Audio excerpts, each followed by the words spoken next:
Seminole Nation and the Robert Hook Show is brought to you by premier sponsor, First National Bank of Eastern Arkansas,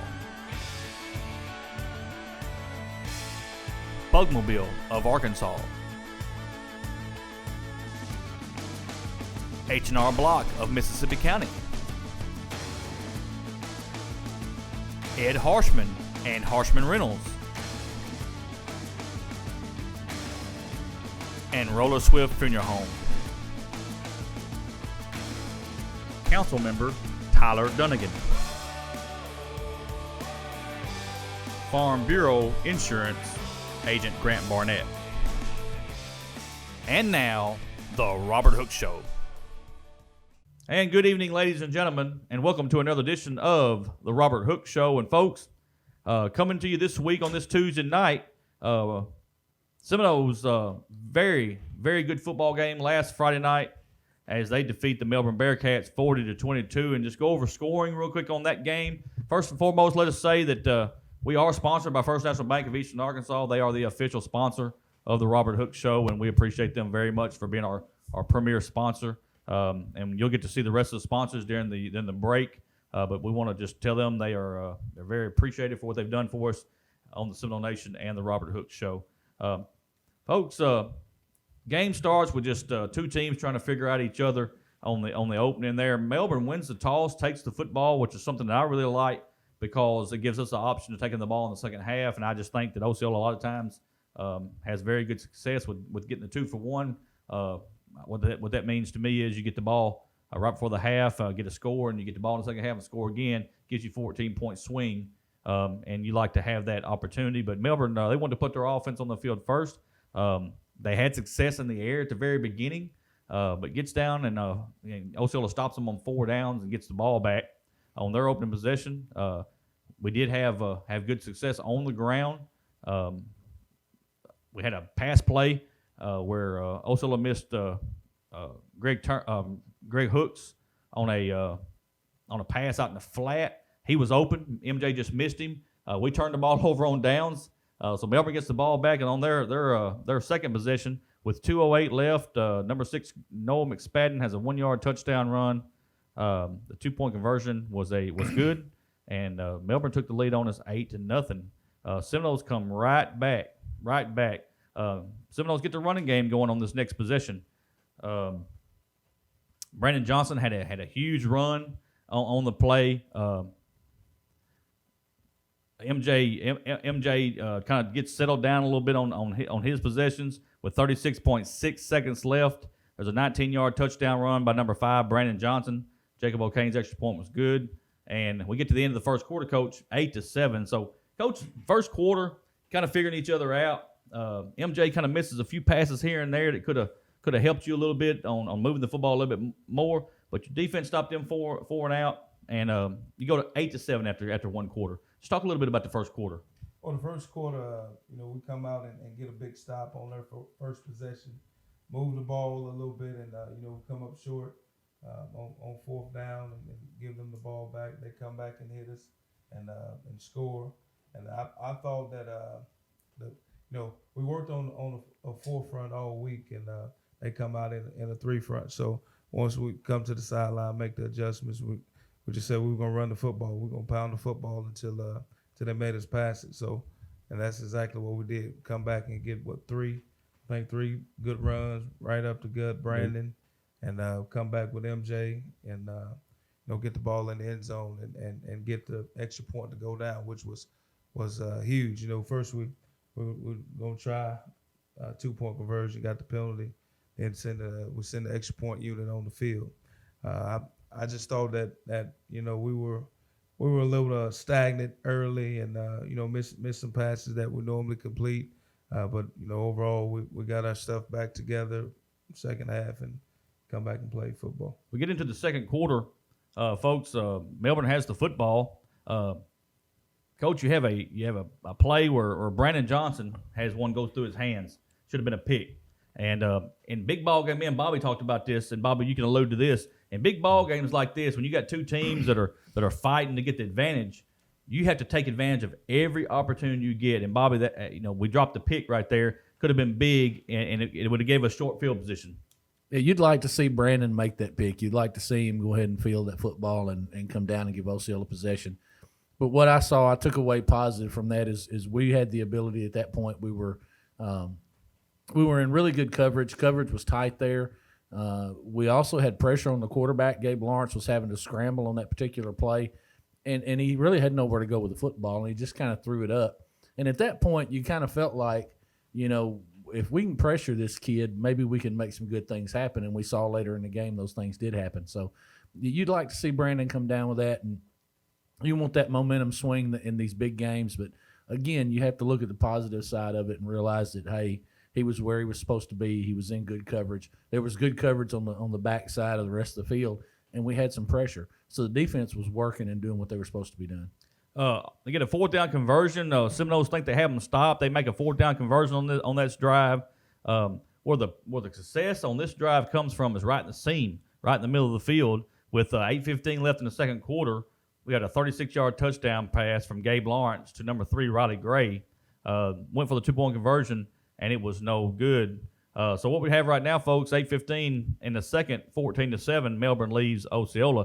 But right on the next possession, Osceola comes back, and you can tell that they're a little more attention to detail because the run by the quarterback's good. They have a good run of mix and pass for Osceola. Stephon Coleman makes a big catch for the Seminoles. Again, the quarterback scramble was big, and on this score here, your offensive line was dominant. They dominated the line of scrimmage. With 1:44 left in the second, MJ Vance has a 4-yard touchdown run. Jacob O'Kane's extra point is good, and it's 14-14 at this point. But what happens is Melbourne gets the ball back, and the jet sweep comes into play here. They had success on the jet sweep, but then they come back, and Stephon Coleman has a big pick right there before the half. And it gave Osceola a chance to just do exactly what we talked about. Gave us the opportunity to come back and score right before halftime. But what happens is we run four pass plays, 3 of them unsuccessful. The other one was thrown right at the sticks. Greg gets up 10 yards. He catches the football, but they rule him just short of the first down. So we turn it over on downs. I think they kneel the ball, and we go to halftime 14-14. So, Coach, just talk a little bit about the first half. You talked about this first quarter. Talk a little bit about the second quarter. I thought Greg was at the 10, but when he went the 10-yard mark, but when he catches it, he kind of eases back instead of holding his ground. Right. That could have been huge. That to put us right there in line to score the football. All right. Well, that right there is just paying attention to detail and repping it in practice. Doing the little things right. And we just talked about it, but the ball was a little short, but we still want to be able to catch that ball, spin out of it, and get the first down for your football team. That could have been huge for us, but it worked out the way that I thought it would. Just as far as our preparation, we had 3 really good days and 2 so-so days.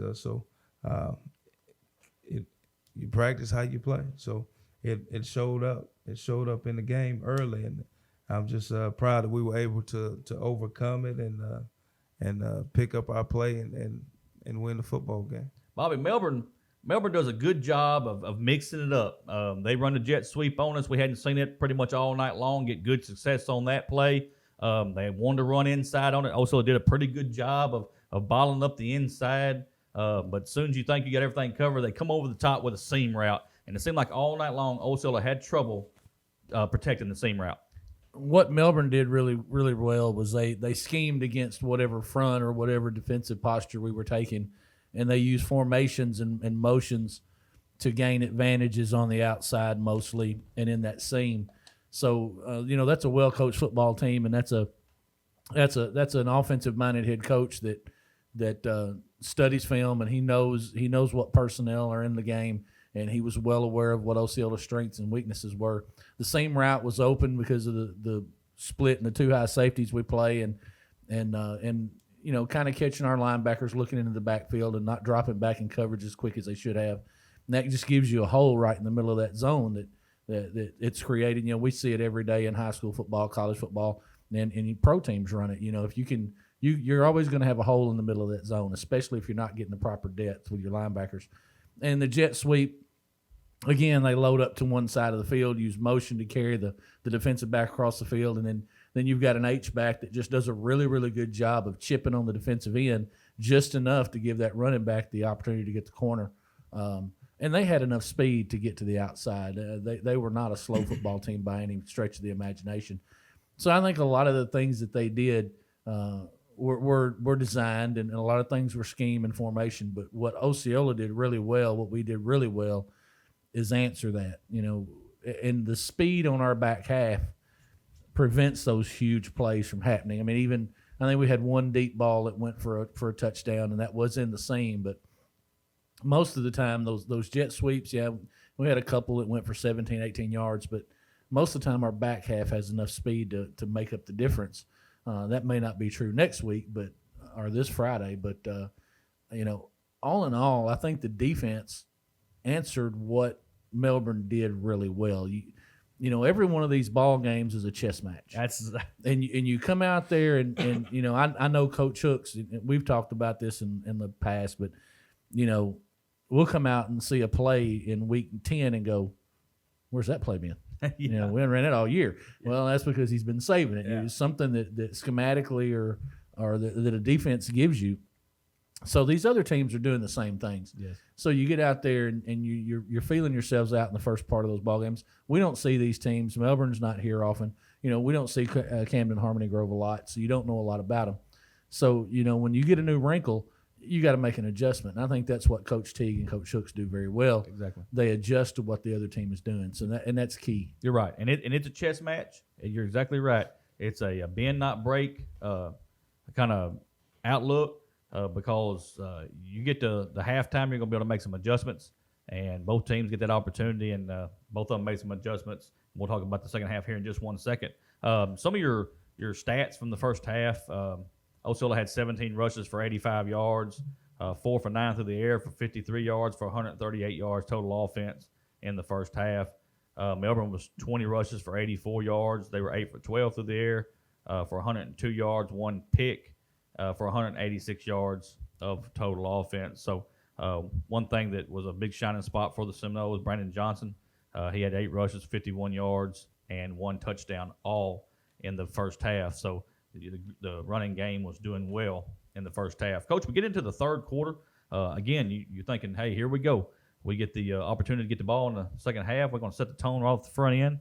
And one thing Osceola did a good job on Friday night was the onside kick. Melbourne, I think, kicked the onside kick just about every time. I think one time they kicked it deep to try to get catch us off guard, but it didn't work. But Osceola did a good job on the onside kick. On the first possession of the third quarter, Osceola, they did well.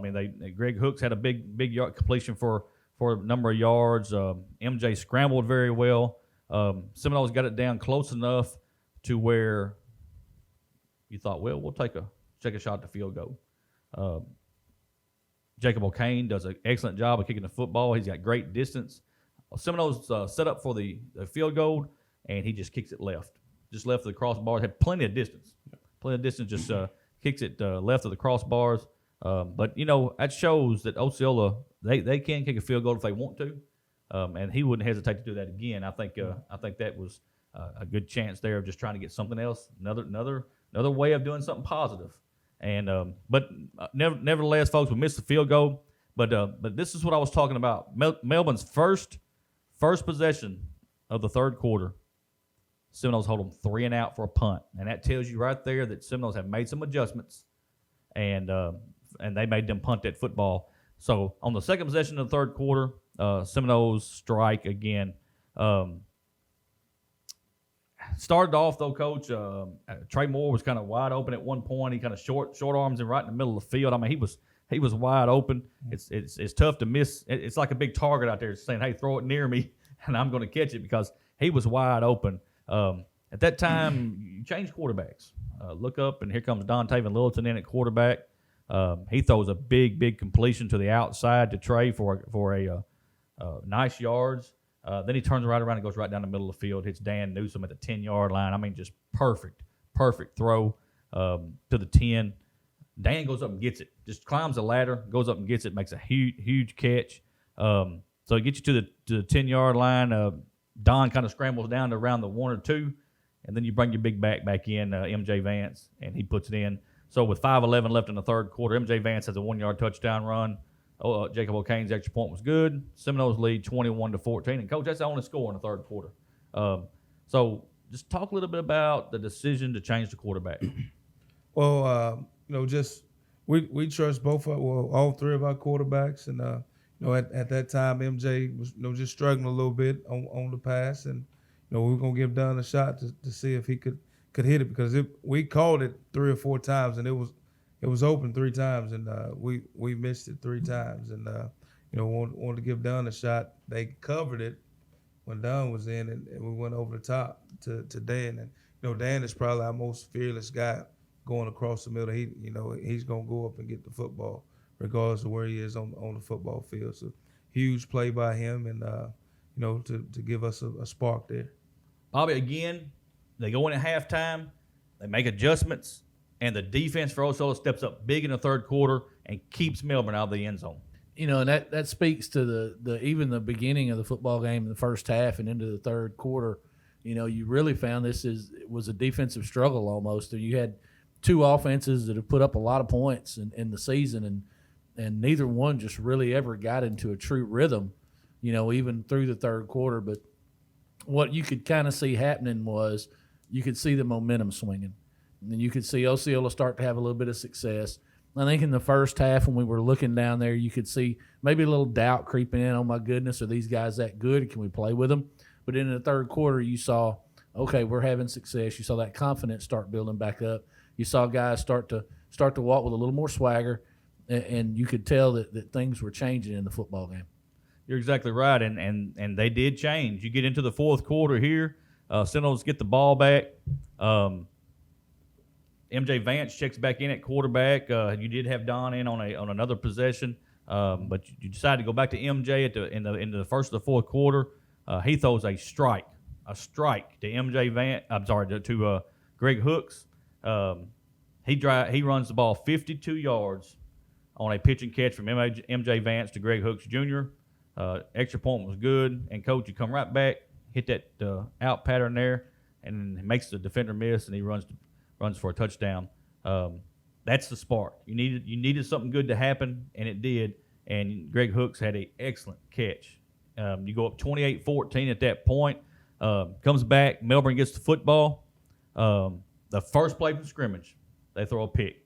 Trey Moore goes up, climbs the ladder, brings that ball down, and you kind of felt real good there because on the next possession, MJ has a few quarterback runs. Brandon Johnson has a huge run. And, folks, you go back and watch the live feed. Brandon Johnson took that ball down to the 5-yard line, but he was shot out of a cannon. He was hit 3 or 4 times. The spin moves were great. He just wasn't going to let him tackle him. He gets down to the 5-yard line. MJ pushes it in. So with 9:11 left in the fourth quarter, MJ Vance has a 1-yard touchdown run. Jacob O'Kane's extra point was no good, and the Seminoles led 34-14. Coming right back, Melbourne, they just have big success again, moving the football. But, Coach, one of the things I wrote down here and one of the things I want to talk about real quick on that possession, you got a true freshman in, Terrence Marshall, and he makes a huge quarterback sack. I'm talking about, I don't know what else to say about it. He beats this man and goes out and gets the quarterback, and I thought that was huge to have a freshman in there in the third round of the playoffs from the 9th grade, being in there making tackles for you, in the third round of playoffs. Just talk a little bit about that. You're also seeing, just real quick, Skylar Young's been on kickoff. You see more than just that. So just talk a little bit about your thinking on getting some 9th graders in to help you out. Well, since they've moved up, our practices have gotten better and become more competitive. They provided us with a spark that we needed, and he was over there on the scout team and kept making plays, and we're gonna try him on Friday night. And lo and behold, he comes in and makes one of the biggest plays of the game. So we're excited about that entire class. Not just him. They have a group of guys who are all bought in and committed to winning. And we're going to be good in the near future. No doubt about that. Bobby, just think, what do you think going through a ninth grader's mind when Coach looks over to him and says, hey, son, we're in the third round of these playoffs. Don't mess up. We need you to go in and make a play. What do you think? That's bulletproof, is it not? Scared to death. Scared to death. He's thinking, if I mess this up, I'll never get on this field again. Now, I think that the success that those young men have had on the junior high season that they had this year, and then getting out in practice, you get out in practice and you realize, hey, I can play with these guys, and have the coach have the confidence to put you out there on the field. I mean, we're not talking about in cleanup duty here. We're talking about a football game that's still in flux. It still can go either way. And there's Terrence Marshall playing a 3 technique against a solid offensive line, and he's getting penetration. And we saw him do it more than just on that play. He had some good penetration all night. It looked like he had a really good first step. He was explosive off the ball. And sometimes, just like Coach Hook says, that competition, and I think every football player does this. I did it some. You get a little bit, entitled. I'm the guy, and nobody's gonna push me off my spot. I'm the guy, and I may not practice as hard today because I'm the guy. Well, then you see a kid come in and make a play like that, and you got to start thinking, I better get my rear in gear, because if not, I'm going to be standing over by Coach Moore because this kid came to play. Yeah.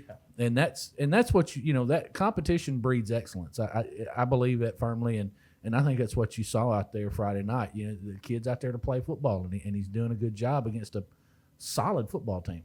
You're exactly right. And on that same drive there, Terrence Marshall, he does get a huge sack on the quarterback, but they come back, hit another seam route right down the middle of the field. He gets to the 1-yard line.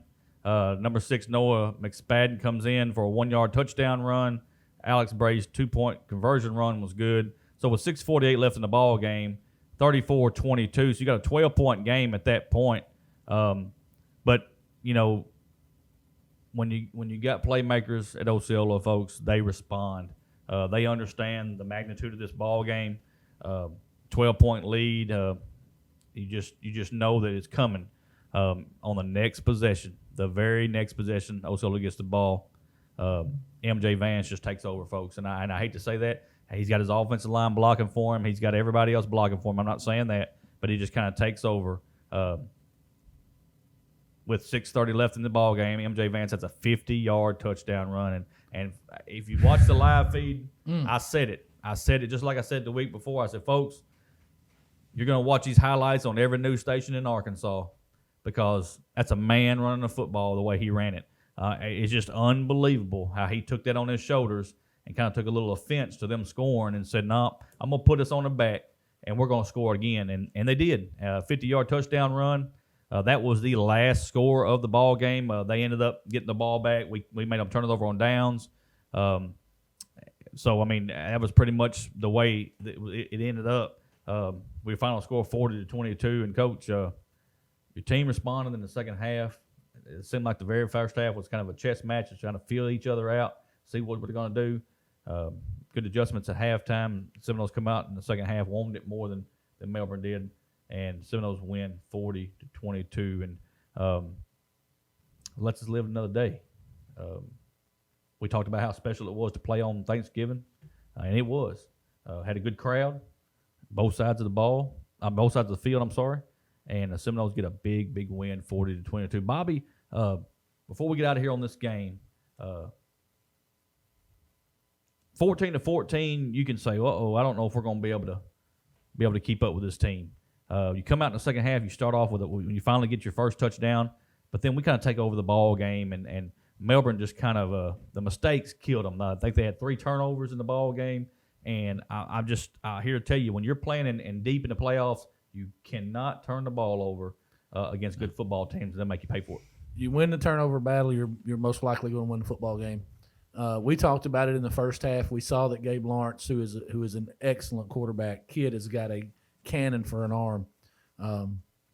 But we saw that if he was pressured, he had a little bit of a tendency to throw the football up in the middle of the field, and that's dangerous. That's just dangerous, and that's what he did on those interceptions. He was getting pressure. We saw Javion Wiley getting pressure. We saw Chris Littleton getting pressure.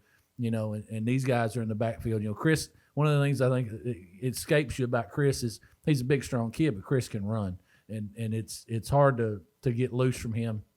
So I think you saw your defense just take away some of the things. You take away what they do best, and that's kind of what we did. I think they'd had success all year throwing the football that way. You could tell by the way their receivers ran their routes that they were a very decent passing team.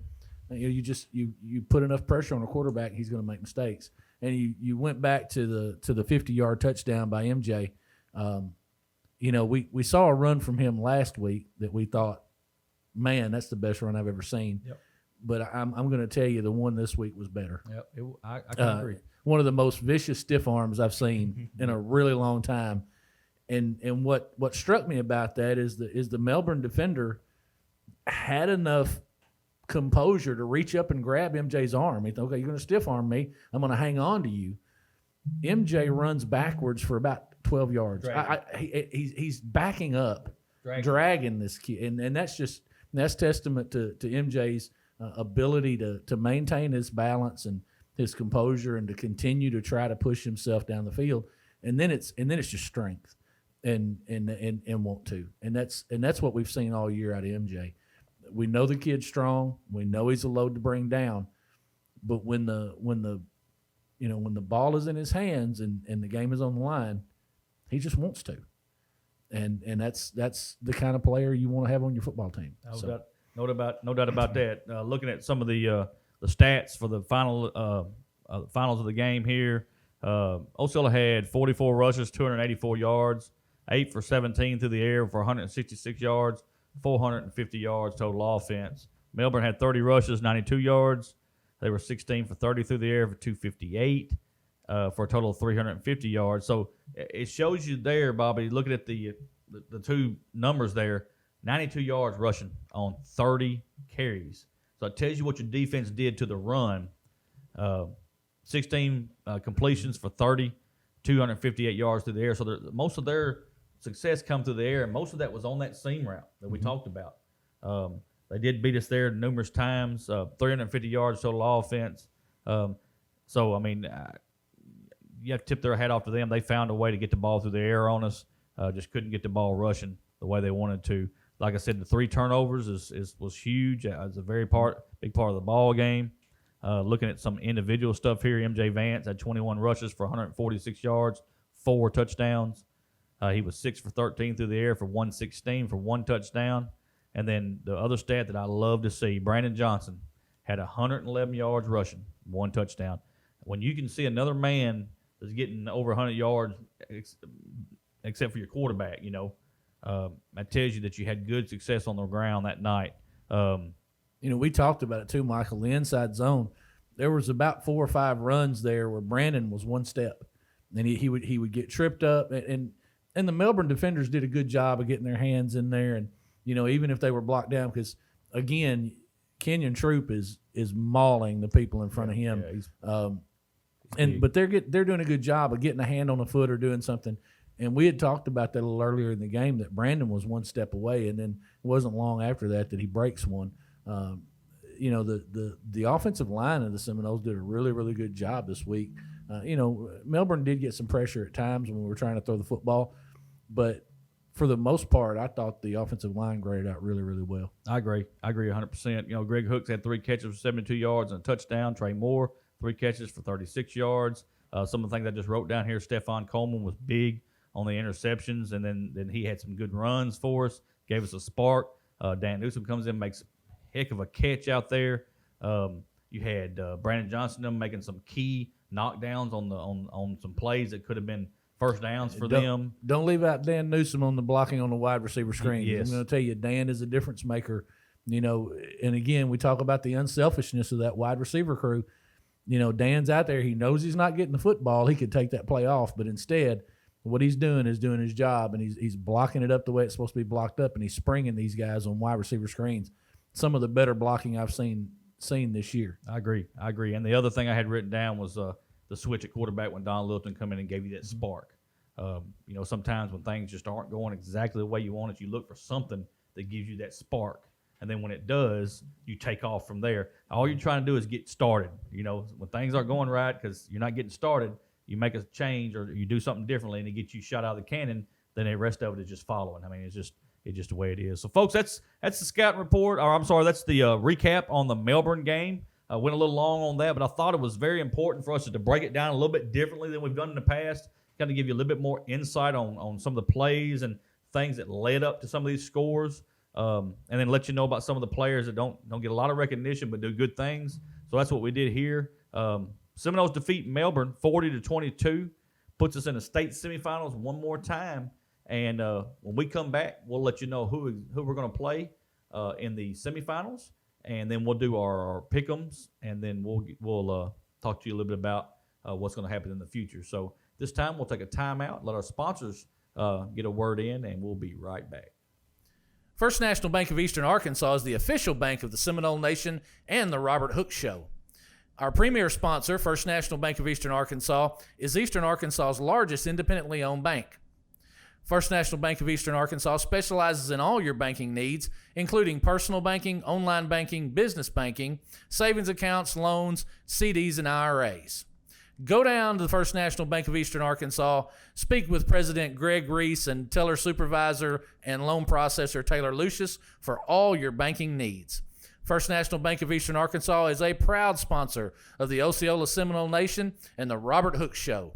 First National Bank of Eastern Arkansas, member FDIC. Bugmobile of Arkansas, located at 408 South Walnut in Osceola, specializes in pest control and termite control for both residential and commercial properties.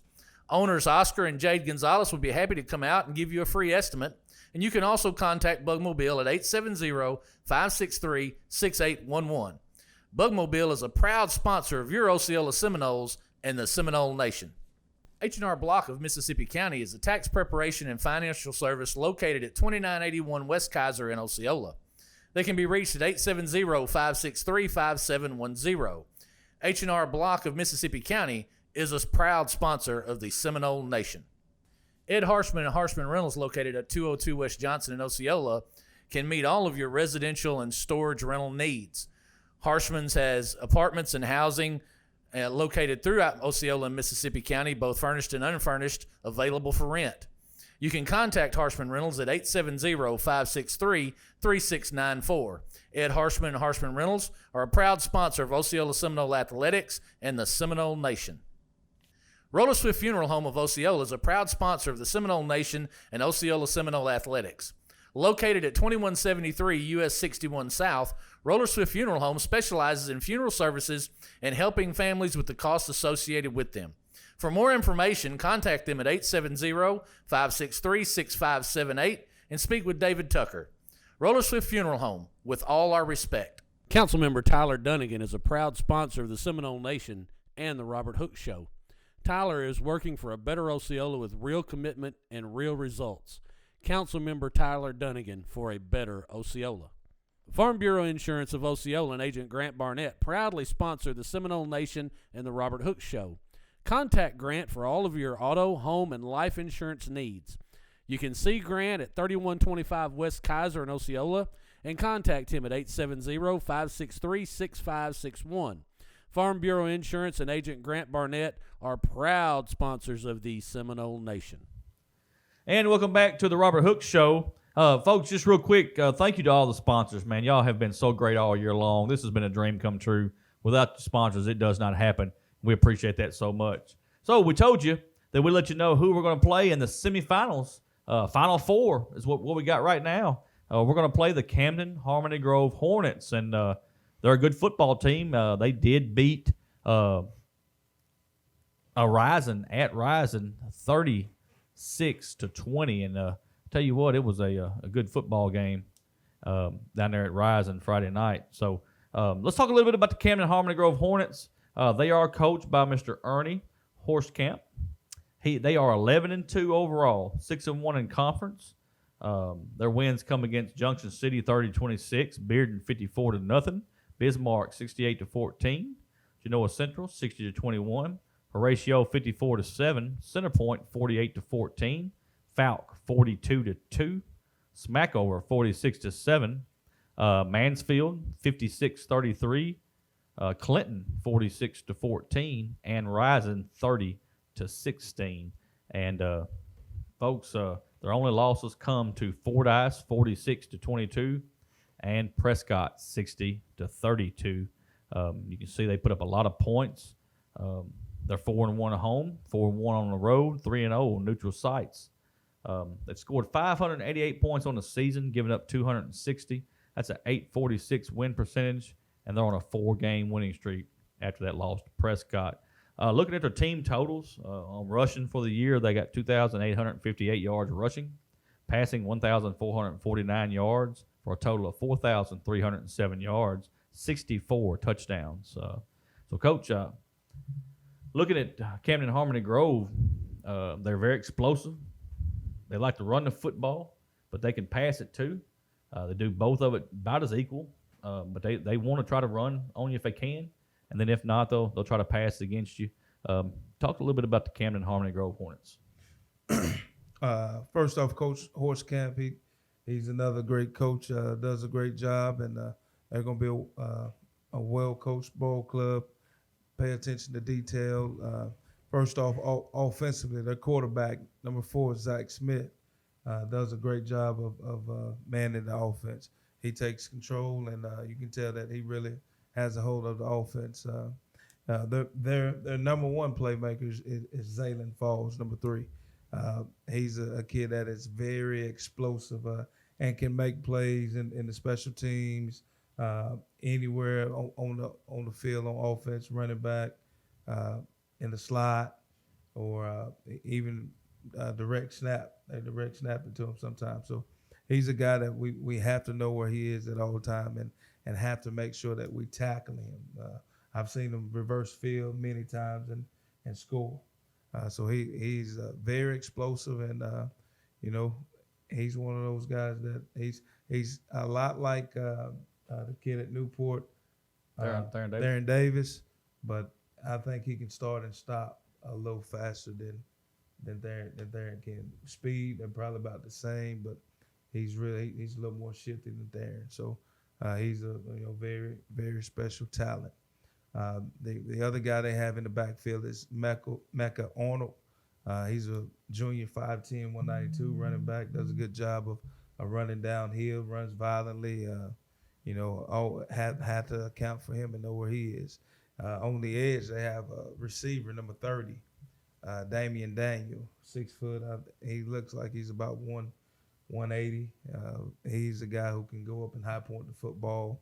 Does a good job of going up and getting it and making plays. And they block well on the edge also. So, we're going to have our hands full. Also at the slot receiver, 3-play slot, they also bring in number 1, Jeremy Edwards. He's 6 foot 160. He does a good job of running routes and catching the football. And Chase Stanberry, 6 foot 140, is another good solid receiver that blocks well. And I've seen him high point the ball and go get it also. So right there, number 84 also. 84 is Houston Bryant, 6'2", 165. So they, for size, they match up with his size. Speed, they match up with speed. It's gonna be should be a good game. Up front, right tackle 53, Logan McCann, 6 foot 160. Number 71 is the right guard. Abraham Mitchell, he's 5'10". Looks like he's about 220, 230. The center, we've seen 2 different centers. One center is Chase Sharp, 6 foot 160. The other center is 77, Brandon Harris. He's 5'9", 208. Then on the left side, they get a little bigger. Number 70 is left guard. He's 6 foot 230. And then they have number 60 at left tackle, 6'4", 230. So the left side is a big side and have a small side. But as far as blocking, those guys, they get after it. They block until the whistle blows, and you can tell that they understand pass protection. They do a good job on that, and they give it their all. You never find one of them standing around watching the ball. They always have a body on the body. So it's going to be a challenge, to stopping these guys. But we have to come up with something to make sure that we can neutralize them. Defensively, they have, probably the best defensive player that we faced all year. No doubt in my mind up front. Well, the kid from Valley View was pretty good too. But this kid here, he's bigger. He's 5'11", 240. Daniel Hicks, he plays nose. They play him at defensive tackle.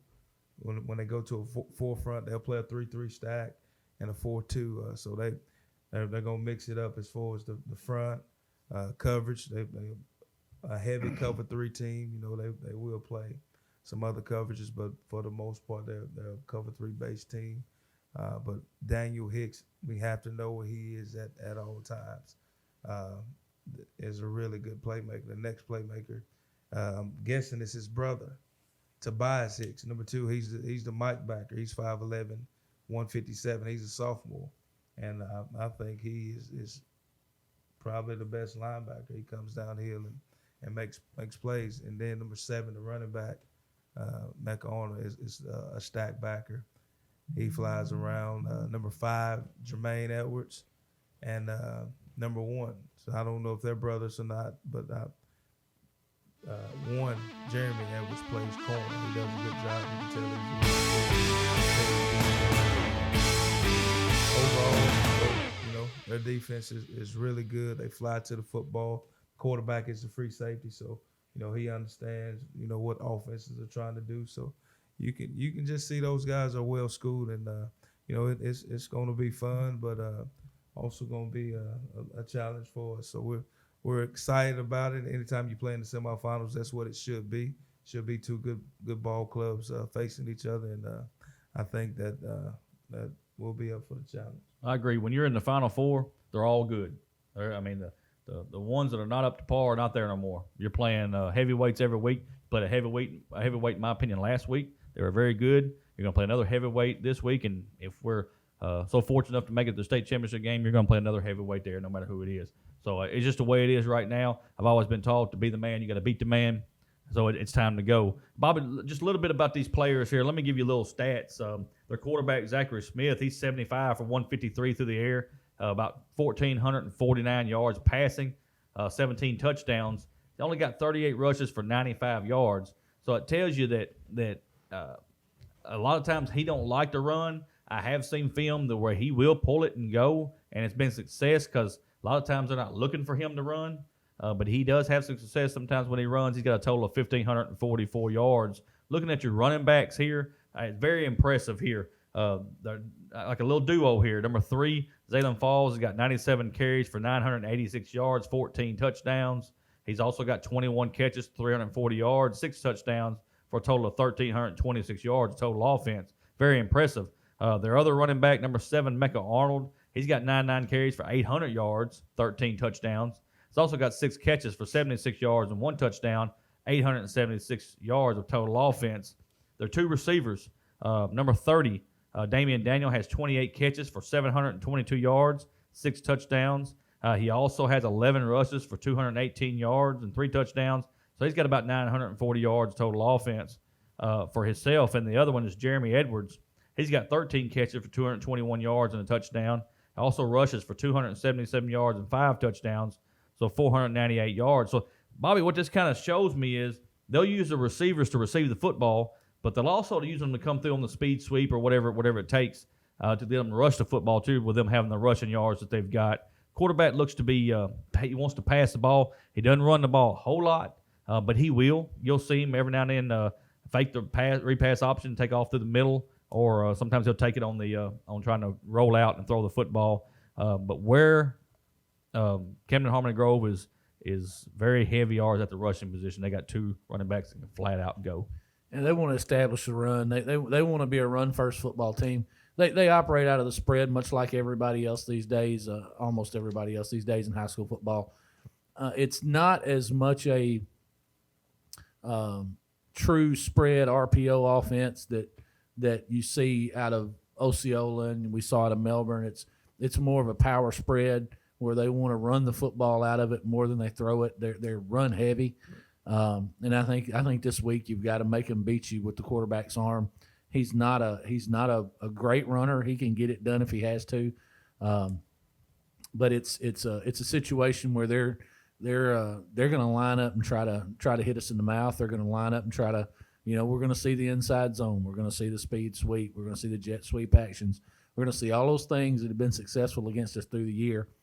But I think if you can limit those, just like we've done all year, like we did with Hoxie, Hoxie to me is a very similar football team with Camden Harmony Grove without the speed. And their punishing runners were a running back and a quarterback, and Harmony Grove's punishing runners are both running backs. But I think they're very similar in styles, and we saw what we had the ability to do with Hoxie's offense, walking our linebackers up, stopping that run, and making them try to beat us over the top. Our strength is our speed. So I think the game plan is there to slow this offense down. They've put up a lot of yards. They put up a lot of points. But I think Coach Hooks hit it right on the money. This may be one of the better defenses we've seen this year. They play defense very well. They haven't given up a lot of points over the year. The Hicks kid is well thought of, and he is a playmaker and a fine ball player. So we're going to have to find a way to block him up. You hope you can get Kenyon on him somewhere and see those two guys go at it, because that would be two monsters really getting after it. But again, it's like you said, every week now is a heavyweight. Everybody here is good. So what the difference in the ball game is discipline. It's paying attention to your fundamentals, limit the pre-snap penalties, limit penalties in general, play clean, do what you're supposed to do. And I think if we'll do that, again, I think Osceola is a tough out for anybody when we're playing sound fundamental football. I agree 1,000% on that right there, Bobby. And that's exactly what I was just going to say. You kind of took some of the words right out of my mouth. Seminoles need to play loose. Hey, Georgia State, we've been here before. We've been here the last 2 years. I mean, this is nothing new for Osceola. So it's not like you're coming into uncharted territory and you're saying, well, I hadn't been here before, so I can't make no mistakes, and you're playing real tight. No, you come out and you play your football game. Play the game. I mean, you've been here this is 3 years in a row that you're in the state semifinals. 3 in a row. So it's nothing new. You just got to come out here and play your football game. The biggest thing you don't want to do is beat yourself.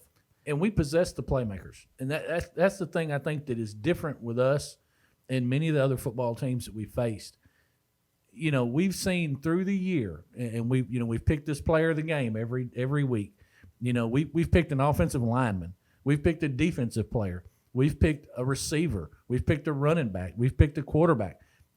We have so many playmakers out there that have the ability to go out and make big plays for the Seminoles. It's really not a question of, if somebody's going to make those plays. It's who is going to make those big plays. If MJ's a little bit off, we've seen Dontaven come in and make good throws. We've seen Greg pick the team up with those catches and those runs. We've seen Trey doing what Trey does, Mr. Dependable, doing everything right, doing what he's supposed to do when he's supposed to do it. We've seen Kenyon consistently manhandling people on the other side of the football. We've seen Chris Littleton defensively consistently getting pressure in the backfield. And you see all these guys, Stephon with his speed and his shiftiness, getting out there and making plays. It's just about getting out there and playing the football game, playing it clean and moving forward. That's exactly right. Seminoles have did a good job in the last few weeks of minimizing their penalties. The turnovers, they did well with that. You just don't want them to come out this week and beat yourself. They need to play loose, play the game, hit their marks, and let the playmakers go. I really believe that this team, and nothing against them. So if you're watching from Camden Harmony Grove or anybody else around the state, nobody here is discrediting Camden Harmony Grove. They are a excellent football team. I'm telling you, Excellent. You go back to the kickoff classic, Michael. We had Chad Hooten over in Osceola. Yeah. We're doing the press conference. Yeah. The first team mentioned was Camden Harmony Grove. That's exactly He told right. us. He told us before week 0, you want a contender. These guys are contenders. Yep. So you know they're going to come in here and they're a good football team. They're well coached. They're going to come in here and give you a football game. That's exactly right, and that's what you want. Hey, that's what you want. Hey, what's going to be the equalizer this week, Bobby? It's going to be the fans. We had a heck of a crowd last week, and golly, it was awesome atmosphere. But folks, it's going to take you this time. What's going to happen? You're going to have a football team that's just as good as you are. You're going to have a crowd that's going to come from Camden who's going to bring the whole town. They're coming in here. They have never made a championship game. That's the stat I got this week. They've been in the semifinals numerous times, but they hadn't got to the finals yet. So they can feel it. They can taste it. And they're going to come to Osceola with every intention of beating Osceola no matter what it takes. And we need the fans. I'll tell you, when a team is down, what brings them back up is hearing them fans hollering behind you. It's a lot better. Listen to the music, listen to the band, listen to everybody, listen to the fireworks going on, folks. It means the world to these kids if you're in the stands. I just can't tell you. Hey, if you don't come this time, there's no reason to come. I'm telling you right now. That's the way I believe it. You're in the semifinals. If you can't make it to a semifinal game and help a team win, then there ain't no reason to come to Little Rock. I mean, that's just my opinion. I mean, they need you every week. We have got to get them stands full this week. You have got to get out there, and we have got to get this football team on our back and help them win. That's just nothing else I can say about it. We've got to do that. So that's a scouting report on Camden Harmony Grove. They're going to be a good football team. They're as advertised. Bobby, we'll talk about the pick'ems real quick. The first one we're going to talk about is Prescott and Hoxie. Hoxie knocks off Boonville. They get the game against Prescott at Prescott, but it was all Prescott, 49-19. And that was I'll tell you, Prescott's a heck of a football team. And they get the big win, 49-19. We both picked Prescott, right? Yes, we did. That's what I thought. On the bottom part of the bracket there, we had Harding Academy hosting McGee, and we had talked about how we thought that McGee could really limit possessions on Harding Academy. And No. You talked about how McGee could limit Harding. And well, let's be fair here. What was the halftime score? They limited possessions. They did their job. Do in the you first get half. Do you get a win for halftime? No. I'm just saying they did their job. Oh, What happened what was the ending score? is they had some problems in the second half. But yeah. they did exactly what they were supposed to do. You know what their problem was in the second half? Let me hear it. Harding Academy. Yeah, well, they had Harding Academy in the first half, and they didn't do nothing to them. So, I think it was 22-21, 23-22. I picked Harding Academy. Oh, okay. Because I thought Harding Academy was too much. But my right. scouting report was right because I told you they would limit it, Harding Academy, and they did. It just in the second half, they kind of run out of gas. Well, then they didn't limit them. No, they did. They had some success in the first half, but they didn't. Yeah, the first half, well, they but didn't limit them. But they did. So you can't say that they didn't because they did. I mean, for a half. You sitting over looking at the full game, but that's what you got to look at. The full game. Their game plan worked. It just in the for second a half they ran out of gas. That's all it was to it. They had then Harding Academy's playmakers came on, and that's the way it worked. But McGee did the right game plan. Okay. And all right, they lost. So they lost. You're right. They lost. But McGee did exactly what I told them they were going to do. So let's just chalk that up for whatever it's worth. A loss. You know what happened with Osceola and Melbourne, and then the other game was Camden Harmony Grove traveled to Rising. Rising gets the win 30-16. No. Camden Harmony Grove. There you go. You're trying to go with your pick. You're trying to go with your pick. I'm sorry. Camden Harmony Grove gets the win 30-16. There you go. I'm sorry. I had it wrong. Who'd you pick? I picked Rising. That's right. I did. What'd I tell you? But folks, go back and watch that game because it was a lot closer than what the final score comes out to be. So Rising had the first. They had the game plan right in the first half, right? No, they had the game plan right up to about the end. Oh, okay. When Camden Harmony Grove scored them 2 touchdowns. So nevertheless, and who won? You picked the right one. That's right.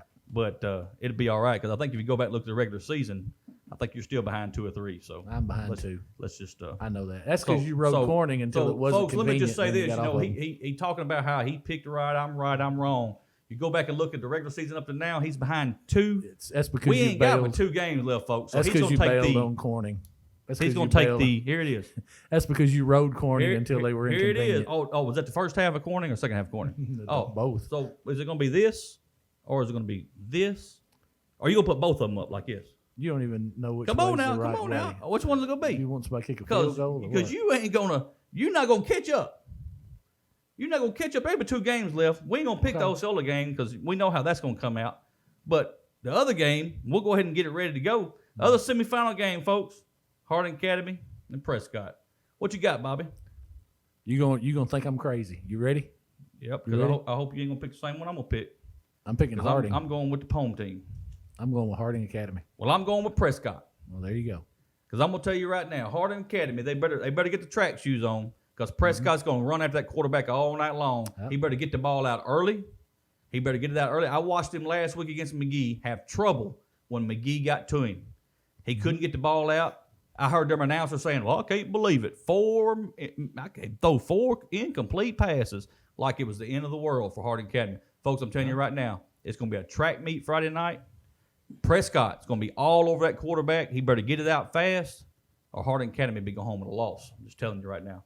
Prescott's that good. They are as They are that advertised. good. They are that good. And me picking Harding has nothing to do with my feelings about Prescott. I've told you all year that I thought that we would see Prescott in the finals, and I Well, believe you must that. not be thinking that. Well, Harding came on. I mean, Harding came on. You and- said it and all year, but you're not filling in with it. I'm going along here because I think Harding has the momentum.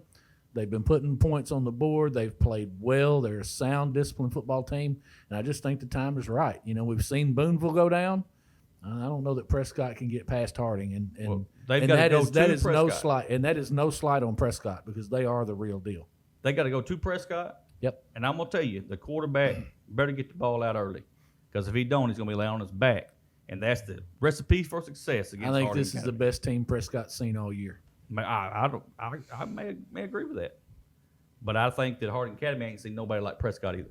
So I'm telling you, real deal. And if you say, well, they've seen, who have they seen? Who's Harding Academy seen? Other than that's the real deal like Prescott. I mean, in the 3A, probably nobody. Exactly. Prescott's that good, Exactly. but they're going to lose I'm telling you, they're not. because you picked them. But if I do lose, Bobby, I'm still 1 up, and that's going to give me the W for the season. That'll be the first time you've ever beat me at anything. So, you know, Hey, what's that song? stranger things have happened. What's that song, Jade? You got it queued up over there? There's a first time for everything. Oh my! Now he's singing. That's going on Coach, the blooper we reel. got to talk about this, Coach. Randy Travis had a song about it. I told you so. So Yeah, remember yeah. that. Johnny Cash had a song too Remember that. I told you so. about the train coming. Yep. Get on the train. We can talk. We'll Woo, talk. We'll woo. talk about that if there's an announcement made. We'll talk about that next week. And folks, what we're referring to is the Arkansas head coaching job. There's so many rumors going around right now, man. They're trying to hire everybody. I mean, everybody. We got people following airplanes through the sky, trying to figure out who the next Arkansas coach is going to be. It's just unbelievable. Coach, have they contacted you? No. Are you at liberty to say, have they contacted you about the head job? If they have you told 100-euro check that you're a package deal? That's what we need to know. No, they have not contacted me. Every good coach says that. Tomorrow he'll be named head coach at Arkansas. Hey, wouldn't that be awesome?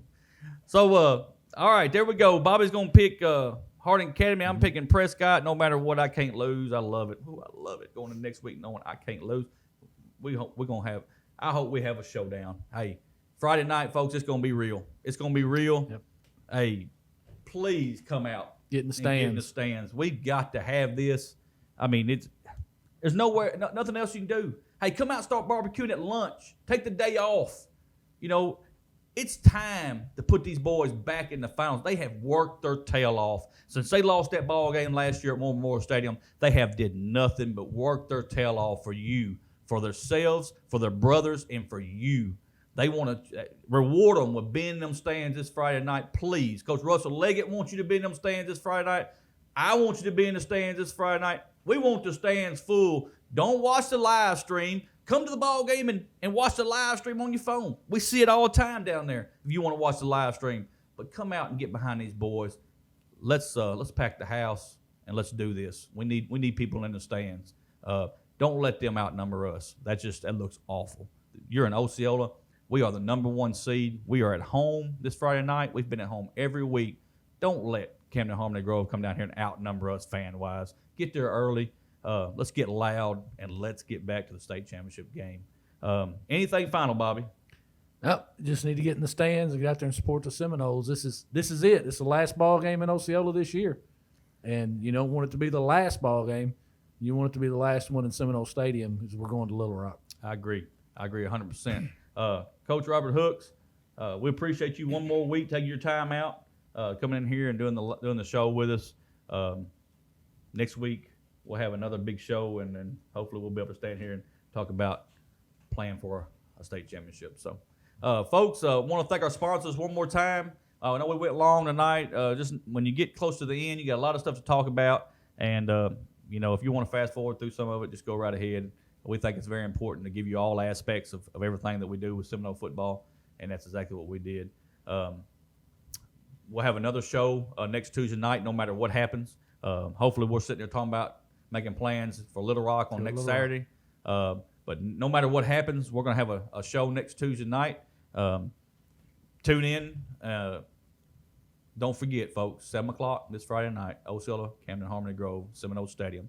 Let's pack the house. For Bobby Eflin, Coach Robert Hooks, Jay Gonzalez, we'll say good night for the Robert Hooks Show.